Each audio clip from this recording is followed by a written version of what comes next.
Hi friends, welcome to our channel. మీరు మన ఛానల్ని సబ్స్క్రైబ్ చేయకపోతే వెంటనే సబ్స్క్రైబ్ చేసుకోండి. మన ఛానల్లో శివపురాణంలో ఉన్న సందేహాలను గురించి తెలుసుకుందాం. ఇంట్లో శివలింగం ఉండవచ్చా లేదా ఎలాంటి నియమాలు పాటించాలో తెలుసుకుందాం. ఇంట్లో శివలింగం ఉండవచ్చా అనే సందేహం చాలా మందికి ఉంటుంది. ఒకవేళ పూజ గదిలో శివలింగం ఉంటే ఏ నియమాలు పాటించాలి అనే విషయాల గురించి ఈ వీడియోలో మనం తెలుసుకుందాం. ప్రతి గ్రామాల్లోనూ శివాలయం ఉంటుంది. శివాలయం లేని ఊరే ఉండదు. చాలా మందికి తమ తమ ఇళ్లలో శివలింగాలను పెట్టుకుని అభిషేకం చేసుకోవాలనే కోరిక ఉంటుంది. మీ కోరిక ప్రకారం ఇంట్లో శివలింగాన్ని పెట్టుకుంటే శాస్త్రం ప్రకారం కొన్ని నియమాలు తప్పనిసరి అయితే పాటించాలి. కొంతమంది మాత్రం ఇంట్లో శివలింగం పెట్టకూడదని అంటారు. కాబట్టి చాలా మందికి ఇంట్లో శివలింగానికి పూజ చేయవచ్చు అనే సందేహం ఉంటుంది. మన దేశంలో చరిత్రకి అందని కాలం నుంచి శివ పూజ కనిపిస్తుందని చరిత్రకారులు అంటున్నారు. పూజ గదిలో ఉన్న శివుని పటానికి పూజ చేయవచ్చు. శివపురాణం ప్రకారం పూజ గదిలో శివలింగం పెట్టడం తప్పు కాదని శాస్త్రాలు వివరిస్తున్నాయి. ఇంట్లో శివలింగాన్ని పూజిస్తే ఐశ్వర్యం కలుగుతుందట. అంతేకాకుండా ప్రశాంతమైన వాతావరణం కూడా నెలకొంటుంది. మనస్సు ఎంతో ఆహ్లాదకరంగా ఉంటుంది. శివలింగాన్ని భక్తితో ఇంట్లో ఉంచుకొని మీ తండ్రిగా భావించి మీకు బాగా ఇష్టమైన వ్యక్తి మీ ఇంటికి వస్తే ఎలా చూసుకుంటారో శివలింగాన్ని కూడా అలా చూసుకోవాలట. ప్రేమతో ఈశ్వరుణ్ణి సేవిస్తే ఈశ్వరుడు సంతోషించి మీపై వరాల జల్లులు కురిపిస్తాడట. అయితే ఇంట్లో శివలింగాన్ని పెట్టుకునే ముందు కొన్ని నియమాలను ఖచ్చితంగా దృష్టిలో పెట్టుకోవాలి అని మన పండితులు చెప్పారు. పండితులు ఏమని చెప్పారంటే, శివలింగం ఇంట్లో ఉంటే శివలింగం బొటన వేలంత మాత్రమే ఉండాలట. అంతకన్నా పెద్ద శివలింగాన్ని మన పూజ గదిలో పెట్టకూడదట. మీ పూజ గదిలో ఒక శివలింగం కంటే ఎక్కువ శివలింగాలు ఉండకూడదు. పూజ గదిలో ఒకటి కంటే ఎక్కువగా శివలింగాలు ఉండడం వలన పూజా విధానంలో విఘ్నాలు కలుగుతాయట. అలాగే మీకు మీ కుటుంబానికి సమస్యలు వెంటాడుతుంటాయట. ఒకవేళ మీ ఇంట్లో 2 శివలింగాలు ఉంటే అది తప్పుగా భావించాలట. 2 శివలింగాలు ఉన్నట్లయితే ప్రధాన లింగాన్ని మీ పూజ మందిరంలో ఉంచాలి. రెండో దానిని మీ తులసి కోటలో పెట్టుకొని పూజించవచ్చు. శివునికి కుంకుమతో పూజ చేయకూడదు. బిల్వదళాలు, విభూది, పాలు, తేనె, నీరు ఇలాంటి వాటితోనే శివలింగాన్ని పూజించాలి. మరో ముఖ్యమైన విషయం ఏమిటి అంటే, శివలింగం ఇంట్లో ఉంటే ప్రతిరోజు తప్పనిసరిగా అభిషేకం చేసి నైవేద్యం సమర్పించాలట. ఎటువంటి ఆటంకాలు వచ్చినా సరే ఇంటిలో ఎవరో ఒకరు ఖచ్చితంగా శివలింగానికి అభిషేకం చేసి నైవేద్యం సమర్పించాలి. ఒక్కోసారి మనం ఇంట్లో ఉండకపోవచ్చు అంటే మనం ఏదైనా ఊరు వెళ్ళినప్పుడు లింగానికి పూజ చేయడం కుదరదు. ఇలాంటప్పుడు మీ పూజ గదిలో ఉన్న శివలింగాన్ని బియ్యం బస్తాలో పెట్టాలి. ఈ విధంగా చేయడం వలన పూజ చేయని దోషం పట్టదు. ఈ నియమాలను తప్పనిసరిగా పాటించాలి. అప్పుడు మాత్రమే శివలింగాన్ని ఇంట్లో పెట్టుకొని పూజించవచ్చు.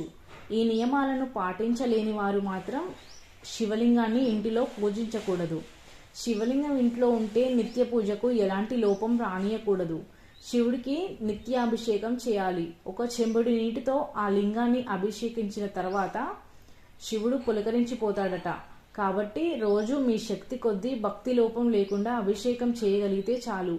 అభిషేకం అంటే ఖచ్చితంగా మంత్రాలు చదవాలి అనే నియమైతే ఏమీ లేదు. ఓం నమ శివాయ అనే మంత్రాన్ని చదువుతూ అభిషేకం చేయవచ్చు. శ్రద్ధగా శివ పూజ చేయగలిగిన వారు ఇంట్లో శివలింగాన్ని నెలకొల్పి పూజించవచ్చు. ముందుగా దీపారాధన చేసి కలశంలోని నీటిని తీసుకొని శివునికి అభిషేకం చేయాలి.